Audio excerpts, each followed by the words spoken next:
삶을 알려면 죽음을 알아야 합니다. 죽음을 알아야 삶을 제대로 알 수 있습니다. 죽음을 알면 어떻게 살아야 할지를 알게 됩니다. 죽음에 대한 공부는 삶에 대한 공부입니다. 우리 인생은 죽음으로써 종지부를 찍게 됩니다. 태어난 이상 누구나 한 번은 죽게 됩니다. 조금 빠르게 가느냐, 늦게 가느냐 하는 차이가 있을 뿐, 죽음은 그 누구도 피해갈 수 없는 운명입니다. 잘난 사람이든, 못난 사람이든, 부자든, 가난한 사람이든 모두 죽게 되어 있습니다. 그리고 죽음은 언제 어떻게 닥칠지 아무도 모릅니다. 사람들은 누구나 죽음을 꺼려합니다. 그리고 죽음을 두려워합니다. 죽음을 꺼려하고 두려워하는 것은 죽음에 대해서 잘 모르기 때문입니다. 우리는 언제 죽을지 모르고, 어디서 죽을지 모르고, 어떻게 죽을지 모릅니다. 공부를 해야 죽음에 대한 두려움에서 벗어나게 됩니다. 벽암록에 이런 구절이 있습니다. 살아있을 때는 삶 자체가 되어 살아가야 하고 죽을 때는 죽음 자체가 되어 죽어야 한다. 그렇습니다. 살아있을 때는 그 삶을 전부로 알고 열심히 살고, 죽음이 임박할 때는 죽음을 전부로 알고 온전히 받아들여야 합니다. 그러기 위해서는 죽음을 공부해야 합니다. 세상에서 죽음을 가장 편하게 맞이한 사람이 있습니다. 그가 바로 오늘 이야기의 중심인물인 장자입니다. 장자는 약 2300여 년 전 중국 전국시대에 작은 약소국가인 송나라에서 살았던 사람입니다. 그는 평생 동안 벼슬을 하지 않고 초야에 묻혀서 가난하게 살았습니다. 하지만 그는 혜시라는 재상급의 인물과 친구로 지냈고 여러 제자들을 두고 있었습니다. 장자는 83세까지 살았습니다. 그 당시에 그 나이까지 살았다면 엄청나게 장수를 한 것으로 오늘날과 비교하면 120세까지 살았다고 볼 수 있을 것입니다. 장자가 어느 날 길을 가다가 바싹 말라 청채만 남아있는 앙상한 해골을 만나게 되었습니다. 그는 그 해골을 말채찍으로 두드리면서 이렇게 중얼거렸습니다. 그대는 욕심을 부리다가 이렇게 되었는가? 나라의 죄를 짓고 처형을 당해서 이렇게 되었는가? 부끄러운 일을 해서 이렇게 되었는가? 굶어 죽어 이렇게 되었는가? 늙어서 이렇게 죽었는가? 그러다가 그만 그 해골을 끌어다 베고 잠이 들고 말았습니다. 이윽고 밤이 되었고 해골이 꿈에 나타나서 이렇게 말을 하였습니다. 조금 전에 당신이 한 말은 모두 살아있는 사람의 괴로움에 해당되는 것이오. 죽어버리면 그런 것이 없소. 죽음의 세계에는 임금도 없고 신하도 없고 계절의 변화도 없소. 임금 노릇하는 것이 즐겁다 하지만 이보다 더 즐거울 수는 없을 것이오. 그러자 장자는 그 해골에게 이렇게 되물었습니다. 만약에 당신이 다시 살아서 생전의 모습으로 부모 형제와 처자식의 곁으로 돌아갈 수 있다면 그것을 받아들이겠소? 그러자 해골은 이렇게 대답을 했습니다. 내 어찌 임금 노릇하는 것보다 더 큰 즐거움을 버리고 산 사람으로 돌아가 고생하겠는가.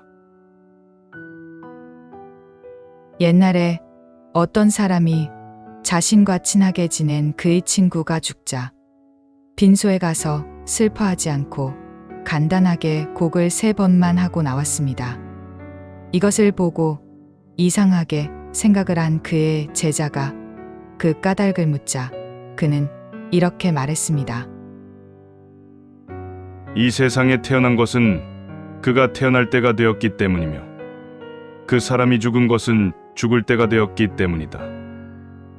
자연의 순리에 따르면 슬픔이나 즐거움이 끼어들 수가 없다. 그래서 옛날에 이것을 하늘의 속박으로부터의 해방이라고 불렀다. 장자는 또 산과 죽음에 대해서 이렇게 말을 하였습니다. 자연은 형상을 주어 나를 나게 하고 삶을 주어 나를 수고하게 하고 있다. 늙게 만듦으로써 우리를 편안하게 해주고 죽게 하여 우리를 쉬게 하고 있다. 자기 삶을 잘 사는 것은 곧 자기의 죽음을 잘 맞이하는 길이다. 이처럼 그는 생로병사를 자연의 법칙으로 받아들이고 산과 죽음을 같은 자연 현상으로 보았습니다. 그는 또 이렇게 말하였습니다. 하늘의 즐거움을 아는 사람은 그의 삶이 천체의 운행과 같고 그의 죽음은 사물의 변화와 같다. 장자는 자연의 순리를 깨닫고 그 흐름에 자신을 온전히 맡긴 채 살아갔습니다. 살았을 때는 우주의 질서에 따라 자연과 하나가 되어 살고 죽음 또한 자연스러운 변화로 받아들였습니다. 그는 또 이렇게 말했습니다. 성인은 살아감에 있어서는 자연의 운행을 따르고 죽음에 있어서는 만물과 함께 변화한다. 그의 삶은 물 위에 떠돌아다니는 듯하며 그의 죽음은 편안한 휴식과 같은 것이다. 장자는 그의 아내가 죽자 2다리를 뻗고 앉아 항아리를 두드리면서 노래를 불렀습니다. 이 광경을 본 그의 친구가 이렇게 말을 하였습니다. 아니, 자네는 자네의 처가 죽었는데 슬퍼서 울지는 않고 노래를 부르고 있다니 참 이상한 사람이구만. 그러자 장자는 이렇게 대꾸를 하였습니다. 난들 처음에는 어찌 슬프지 않았겠는가. 그런데 가만히 생각해보니 울 일이 아니라는 것을 알았네. 생각해보게. 본래 형체조차도 없었던 것 아닌가. 자연의 작용에 의해서 기운이 생기고 기운이 변화하여 형체가 생겨나고 형체가 변화하여 삶이 있게 되었던 것이네. 지금은 그가 또 변화하여 죽어간 것일세. 이것은 봄, 여름, 가을, 겨울의 사철이 운행하는 것과 같은 변화이네. 그 사람은 하늘과 땅이라는 거대한 방 속에 편안히 잠들고 있는 것이네. 장자는 자신의 죽음도 자연스럽게 받아들였습니다. 임종이 다가오자 그의 제자들이 그의 장례를 성대하게 치르려고 하자 이를 나무라면서 이렇게 말했습니다. 나는 하늘과 땅을 관으로 삼고 해와 달을 한 쌍의 구슬 장식으로 삼고 별을 진주와 옥장식으로 삼고 만물을 부장품으로 삼으려 하니 여기에 무엇을 더 보태려 하느냐. 그러자 제자들은 이렇게 대꾸하였습니다. 그러면 까마귀나 솔개가 선생님을 파먹을 것이 염려됩니다.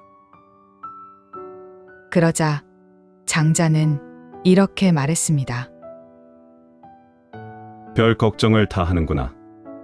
땅 위에 놓아두면 까마귀와 솔개가 먹을 것이고 땅 아래에 묻으면 개미들이 먹을 것이다. 이쪽 놈이 먹는다고 그것을 빼앗아 딴 놈들에게 주는 셈이 될 뿐이다. 어찌 그렇게 편협하게 생각하느냐?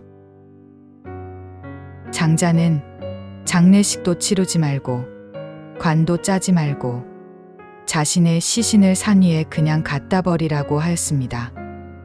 그는 그의 시신까지도 매장하지 않고 자연으로 돌려주었습니다. 장자와 비슷한 시기에 살았던 그리스 철학자 디오게네스도 장자와 비슷한 생각을 가졌던 사람입니다. 그는 죽고 난 후 자신의 시신을 땅에 묻지 말고 방치해 놓으라고 했는데 이는 짐승들이 그 시신을 먹게 하기 위한 배려였다고 합니다. 장자는 인간을 자연의 일부로 파악하고 자연의 섭리와 우주의 질서에 따라 살 때 죽음을 편안하게 받아들일 수 있다는 것을 보여주었습니다. 보통 사람들은 죽음을 삶의 끝이요, 소멸이라고 생각을 하고 두려워하고 슬퍼합니다. 하지만 그는 죽음을 소멸이 아니라 변화로 받아들였습니다. 장자는 끝없는 자연의 변화에 순응하면서 사는 것이 가장 잘 사는 길이요. 그렇게 살면 죽음도 편안하게 맞이할 수 있다는 것을 우리에게 가르쳐 줍니다.